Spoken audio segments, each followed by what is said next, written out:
ಮಹಾಮೃತ್ಯುಂಜಯ ಮಂತ್ರವನ್ನ ಹೇಳಿದ ಮಾತ್ರಕ್ಕೆ ಸಾವು ಬರೋದಿಲ್ವಾ ಅಥವಾ ಸಾವು ಹತ್ತಿರ ಬರೋದಿಲ್ವಾ?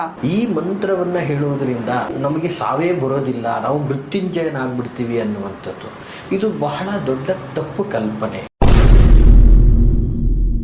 ಶಿವನನ್ನ ಯಾರು ಬೇಕಾದರೂ ಯಾವುದೇ ರೂಪದಲ್ಲಿ ಬೇಕಾದರೂ ತುಂಬ ಬೇಗ ಹೋಲಿಸ್ಕೊಳ್ಳುವಂತಹ ದೇವರು ಅಂತ ಹೇಳಿದ್ರೆ ತಪ್ಪಾಗಲಿಕ್ಕಿಲ್ಲ. ಪಂಚಾಕ್ಷರಿಯ ಮಂತ್ರ ಓಂ ನಮಃ ಶಿವಾಯ ಅಂಥೇಳಿ ಜಪಿಸುವಂಥದ್ದು ಇದು ಇಡೀ ದೇಹವನ್ನು ವೈಬ್ರೇಟ್ ಮಾಡಿ ಪಾಸಿಟಿವ್ನೆಸ್ಸನ್ನು ಕೊಡ್ತಕ್ಕಂಥದ್ದು. ಗುರುಗಳೇ ನಮಸ್ತೆ. ನಮಸ್ತೆ. ಶಿವರಾತ್ರಿ ಅಂದ ತಕ್ಷಣ ಉಪವಾಸ, ಧ್ಯಾನ, ಶಿವನಿಗೆ ಅಭಿಷೇಕ, ಜೊತೆಗೆ ಜಾಗರಣೆ ಮಾಡ್ತಾರೆ. ಇದನ್ನ ಯಾಕೆ ಮಾಡ್ತಾರೆ? ಜೊತೆಗೆ ಎಲ್ಲರೂ ಮಾಡ್ತಾರೆ, ನಾವು ಮಾಡೋಣ ಅಂತ ಮಾಡಿದ ಮಾತ್ರಕ್ಕೆ, ಶಿವರಾತ್ರಿ ದಿನನೇ ಮಾಡಿದ ಮಾತ್ರಕ್ಕೆ ಶಿವನ ಅನುಗ್ರಹ ಸಿಕ್ಬಿಡುತ್ತಾ? ಖಂಡಿತ ಉತ್ತಮವಾದ ಪ್ರಶ್ನೆ. ನೋಡಿ, ಮೊದಲನೇದಾಗಿ ಶಿವ ಅಂತಕ್ಕಂಥದ್ದು ಅದು ಇಡೀ ದೈವಗಳಲ್ಲೇ ಬಹಳ ಬೇಗ ಮನುಷ್ಯರಿಗೆ ಒಲಿಯುವಂತಹ ಒಂದು ಅದ್ಭುತವಾದಂತಹ ದೇವರು ಅಂತ ಹೇಳಿದ್ರೆ ತಪ್ಪಾಗಲಿಕ್ಕಿಲ್ಲ. ಶಿವನನ್ನು ಯಾರು ಬೇಕಾದರೂ ಯಾವುದೇ ರೂಪದಲ್ಲಿ ಬೇಕಾದರೂ ತುಂಬ ಬೇಗ ಹೋಲಿಸ್ಕೊಳ್ಳುವಂತಹ ದೇವರು ಅಂತ ಹೇಳಿದ್ರೆ ತಪ್ಪಾಗಲಿಕ್ಕಿಲ್ಲ. ಅದರಲ್ಲಿ ಈಗ ಇನ್ನೇನು ಸ್ವಲ್ಪ ದಿನದಲ್ಲಿ ಮಹಾಶಿವರಾತ್ರಿ ಬರ್ತಕ್ಕಂಥದ್ದು ಬಹಳ ಅದ್ಭುತವಾದಂತಹ ದಿನ. ನೋಡಿ, ಈ ದಿನಗಳಲ್ಲಿ ಸಾಮಾನ್ಯವಾಗಿ ಉಪವಾಸವನ್ನು ಮಾಡ್ತಾರೆ. ನೋಡಿ, ಉಪವಾಸವನ್ನು ಮಾಡ್ತಕ್ಕಂಥದ್ದು ಬಹಳ ಉತ್ತಮವಾದಂಥದ್ದು. ಯಾಕಂದರೆ ಅವರ ದೇಹ ಶುದ್ಧಿಯಾಗ್ತಕ್ಕಂಥದ್ದು, ಉತ್ತಮ ಆರೋಗ್ಯವನ್ನು ತಂದುಕೊಡ್ತಕ್ಕಂಥದ್ದು. ಉಪವಾಸದ ಹಿಂದೆ ವೈಜ್ಞಾನಿಕ ಕಾರಣವೂ ಸಹ ಇರತಕ್ಕಂಥದ್ದು, ಒಂದು ದೈವಿಕ ನಂಬಿಕೆ.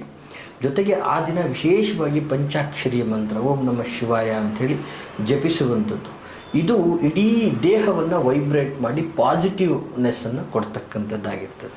ಹಾಗೆ ಆ ದಿನಗಳಲ್ಲಿ ವಿಶೇಷವಾಗಿ ಜಾಗರಣೆಯನ್ನು ಮಾಡ್ತಾರೆ.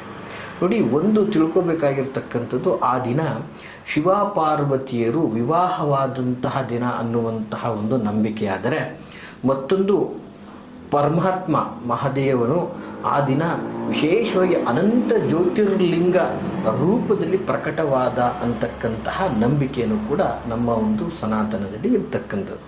ಇಂತಹ ದಿನಗಳಲ್ಲಿ ನಾವು ವಿಶೇಷವಾಗಿ ಜಾಗರಣೆಯನ್ನು ಮಾಡ್ತಕ್ಕಂಥದ್ದಾಗಿರ್ತದೆ.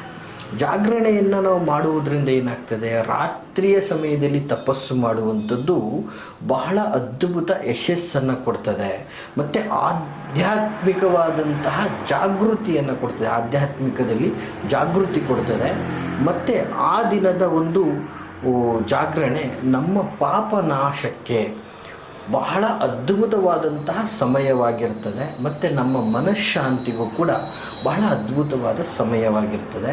ಹಾಗಾಗಿ ಆ ದಿನಗಳಲ್ಲಿ ಜಾಗರಣೆಗಳನ್ನು ಮಾಡ್ತಕ್ಕಂಥದ್ದು, ಉಪವಾಸಗಳನ್ನು ಮಾಡ್ತಕ್ಕಂಥದ್ದು, ಶಿವಪೂಜೆಗಳನ್ನು ಮಾಡ್ತಕ್ಕಂಥದ್ದು, ಶಿವನಿಗೆ ಬಿಲ್ವ ಪತ್ರೆಯನ್ನು ಸಮರ್ಪಣೆ ಮಾಡ್ತಕ್ಕಂಥದ್ದು ಹೆಚ್ಚಾಗಿ ಇರ್ತದೆ. ಹಾಗಾಗಿ ಆ ದಿನ ಮಹಾಶಿವರಾತ್ರಿಯ ಒಂದು ಪ್ರತ್ಯೇಕತೆಯನ್ನು ತೆಗೆದುಕೊಂಡಿದೆ ಅಂತ ಹೇಳಿದ್ರೆ ತಪ್ಪಾಗಲಿಕ್ಕಿಲ್ಲ. ಓಂ ತ್ರ್ಯಂಬಕಂ ಯಜಾಮಹೇ ಸುಗಂಧಿಂ ಪುಷ್ಟಿವರ್ಧನಂ ಉರ್ವಾರುಕಮಿವ ಬಂಧನಾನ್ ಮೃತ್ಯೋರ್ಮುಕ್ಷೀಯ ಮಾಮೃತಾತ್. ಈ ಒಂದು ಮಹಾಮೃತ್ಯುಂಜಯ ಮಂತ್ರವನ್ನ ಹೇಳಿದ ಮಾತ್ರಕ್ಕೆ ಸಾವು ಬರೋದಿಲ್ವಾ ಅಥವಾ ಸಾವು ಹತ್ತಿರ ಬರೋದಿಲ್ವಾ? ತುಂಬ ಉತ್ತಮವಾದ ಪ್ರಶ್ನೆ ಇದು. ಆ್ಯಕ್ಚುಲಿ ನೋಡಿ, ಇದು ಬಹಳ ಅದ್ಭುತವಾದಂತಹ ಮೃತ್ಯುಂಜಯನ ಮಂತ್ರ ಅಂತ ಹೇಳಿ. ತ್ರಯಂಬಕಂ ಯಜಾಮಹೇ ಸುಗಂಧಿಂ ಪುಷ್ಟಿವರ್ಧನಂ ಊರ್ವಾಹುಕವಿವ ಬಂಧನ ಮೃತ್ಯುರ್ಮುಕ್ಷೀಯ ಮಾಮೃತಂ ಅಂತೇಳಿ. ಸಾಮಾನ್ಯ ಜನಗಳು ತಿಳ್ಕೊಂಡಿರ್ತಕ್ಕಂಥದ್ದೇನು, ಈ ಮಂತ್ರವನ್ನು ಹೇಳುವುದರಿಂದ ಸಾವು ನಮ್ಮ ಹತ್ರ ಸುಳಿಯೋದಿಲ್ಲ, ಅಥವಾ ನಮಗೆ ಸಾವೇ ಬರೋದಿಲ್ಲ, ನಾವು ಮೃತ್ಯುಂಜಯನಾಗ್ಬಿಡ್ತೀವಿ ಅನ್ನುವಂಥದ್ದು ಇದು ಬಹಳ ದೊಡ್ಡ ತಪ್ಪು ಕಲ್ಪನೆ. ನೋಡಿ, ಈ ಮಂತ್ರ ಬಹಳ ವಿಶೇಷವಾದಂಥದ್ದು. ಈ ಮಂತ್ರ ಏನು ಹೇಳುತ್ತೆ ಅಂತಂದರೆ, ನಮಗೆ ಈ ಮಂತ್ರವನ್ನು ನಾವು ಯಾವಾಗ ಹೇಳ್ಕೋಬೇಕು ಅಂತಂದರೆ, ಸಾಮಾನ್ಯವಾಗಿ ನಮಗೆ ಈಗ ಏನೋ ಅನಾರೋಗ್ಯನೋ ಅಥವಾ ಅನಿರೀಕ್ಷಿತನೋ ನಮಗೆ ಸಾವು ಸಮೀಪಿಸ್ತಾ ಇದೆ ಅಥವಾ ನಮಗೇನೋ ಆಗ್ತಾ ಇಲ್ಲ ಅನ್ನುವಂತಹ ಸಂದರ್ಭದಲ್ಲಿ ಈ ಮಂತ್ರವನ್ನು ಹೇಳ್ಕೊಳ್ಳೋ ಉದ್ದೇಶ ಏನಪ್ಪ ಅಂದರೆ, ಪರಮಾತ್ಮ ನನ್ನ ದೇಹಕ್ಕಾಗಲಿ ಮನಸ್ಸಿಗಾಗಲಿ ನನಗೆ ಅತಿಯಾಗಿ ನೋವನ್ನು ಕೊಡದೆ, ಅತಿಯಾಗಿ ಸಂಕಷ್ಟವನ್ನು ಕೊಡದೆ, ನನಗೆ ನೀನು ಸುಲಭವಾಗಿ ನನ್ನನ್ನು ಮೋಕ್ಷ ತಲುಪಿಸಪ್ಪ, ಸುಲಭವಾಗಿ ನನ್ನನ್ನು ಕರ್ಕೊಂಡೋಗು ಅನ್ನುವಂತಹ ಒಂದು ರೀತಿಯಲ್ಲಿ ತಿಳಿಸುವಂತಹ ಮಂತ್ರ ಇದು ಹೊರತು ನನ್ನನ್ನು ಬದುಕಿಸ್ಕೋ ಅನ್ನುವಂತಹ ಮಂತ್ರ ಇದಾಗಿರೋದಿಲ್ಲ ವೀಕ್ಷಕರೇ. ಇದು ಈ ಮಂತ್ರದ ಮಹತ್ವ ಆಗಿರ್ತದೆ.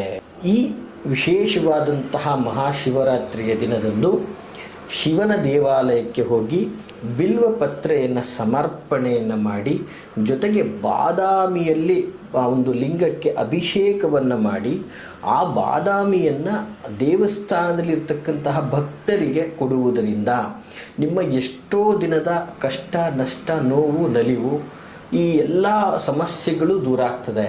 ನಿಮ್ಮ ಬಹುನಿರೀಕ್ಷಿತವಾದಂತಹ ಕಾರ್ಯಗಳು ಶೀಘ್ರವಾಗಿ ಪ್ರಾಪ್ತವಾಗ್ತದೆ ಅಂತ ಹೇಳಕ್ಕೆ ಇಷ್ಟಪಡ್ತೀನಿ. ಸಾಮಾನ್ಯವಾಗಿ ಮನುಷ್ಯ ಹುಟ್ಟಿದನಾಗಿಂದನೂ ಕೂಡ ಸಾಯುವವರೆಗೂ ಎದುರಿಸ್ತಕ್ಕಂತಹ ದನಕನಕಗಳಾಗಿರ್ಬೋದು, ರಿಲೇಷನ್ಶಿಪ್ ಪ್ರಾಬ್ಲಮ್ಸ್ ಆಗಿರ್ಬೋದು, ಆರ್ಥಿಕವಾಗಿ ಸಂಕಷ್ಟಗಳಾಗಿರ್ಬೋದು, ಮಕ್ಕಳಿಗೆ ಮದುವೆ ಆಗ್ತಾ ಇಲ್ಲ, ಮಗುವಿನ ವಿದ್ಯಾಭ್ಯಾಸ ಆಗ್ತಾ ಇಲ್ಲ, ಉದ್ಯೋಗ ಸಿಗ್ತಾ ಇಲ್ಲ, ಅಂದ್ಕೊಂಡಿದ್ದ್ಯಾವುದು ನಡೀತಾ ಇಲ್ಲ, ದಟ್ಟ ದರಿದ್ರ ಆವರಿಸ್ಕೊಂಡಿದೆ. ಇನ್ನೂ 10 ನಿಮ್ಮ ಎಲ್ಲ ಥರದ ಸಂಕಷ್ಟಗಳಿಗೆ ಜಾತಕಾಧಾರಿತವಾಗಿ ನಿಮ್ಮ ಎಲ್ಲ ವಿಚಾರಗಳನ್ನು ಶೋಧನೆಯನ್ನು ಮಾಡಿ ಸಂಪೂರ್ಣವಾದಂತಹ ಪರಿಹಾರಗಳನ್ನು ನಾವು ತಿಳಿಸ್ಕೊಡ್ತೀವಿ. ನಮ್ಮ ವಿಳಾಸ ಮೈಸೂರು ವಿಜಯನಗರ 2ನೇ ಹಂತ KD ಸರ್ಕಲಲ್ಲಿ ನಮ್ಮ ಕಚೇರಿ ಇರ್ತಕ್ಕಂಥದ್ದು. ಸೊ ನೇರವಾಗಿ ಬಂದು ನಮ್ಮ ಕಚೇರಿಗೆ ಭೇಟಿಯನ್ನು ಕೊಡಿ. ಹಾಗೆ ನಿಮ್ಮ ಯಾವುದೇ ಸಂಕಷ್ಟಗಳಿದ್ದರೂ ಕೂಡ ನಿಮ್ಮ ಮುಂದೆ ಕಾಣ್ತಾ ಇರುವಂತಹ ಸಂಖ್ಯೆಗೆ ಕರೆ ಮಾಡಿ ಮುಕ್ತವಾಗಿ ಸಮಾಲೋಚನೆಯನ್ನು ಮಾಡಿಕೊಳ್ಳಿ ಅಂತ ಹೇಳ್ತಾ ಎಲ್ರಿಗೂ ಶುಭವಾಗಲಿ. ಇನ್ನೇನು ಹತ್ತಿರದಲ್ಲೇ ಮಹಾಶಿವರಾತ್ರಿ ಇರೋದರಿಂದ ಮಹಾಶಿವರಾತ್ರಿಯ ಶುಭಾಶಯಗಳನ್ನು ಹೇಳ್ತಾ ಶಿವ ನಿಮಗೆ ಎಲ್ಲವನ್ನು ಅನುಕೂಲವನ್ನು ಮಾಡಿಕೊಳ್ಳಿ ಅಂತ ಹೇಳ್ತಾ ಶುಭವಾಗಲಿ. ನಮಸ್ಕಾರ.